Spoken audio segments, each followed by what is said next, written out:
Guys चलନ୍ତୁ आज बनेबा मोटी शाग तरकारी। आपण माने तो प्राय शाग को चिन्ह नथिबे कि जानि नथिबे। जदि भी कि केबे जानिथिबे ताहले कमेंट रे कहिबे आपण मानको ए शागटा भलो लागे नै। ए शाग तो खाइबा पई बहुत टेस्टी ता सदा हेल्दी मध्य। आ बनेबा तो पूरा सिंपल।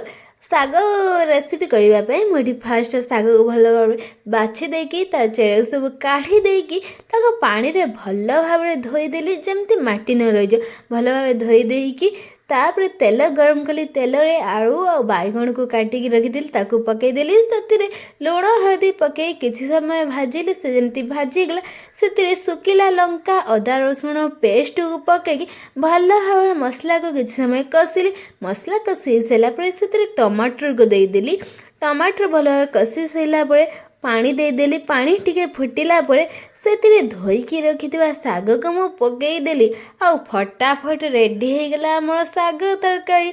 आ शाग तो पूरा टेस्टी खाइबा आपण माने शाग के रेसिपी कर खाइचंदी कि नहीं मते कमेंट रे कहिबे। मु तो खाइदेली फटाफट एते टेस्टी जे मु कौन कहबी एते टेस्टी लागिला।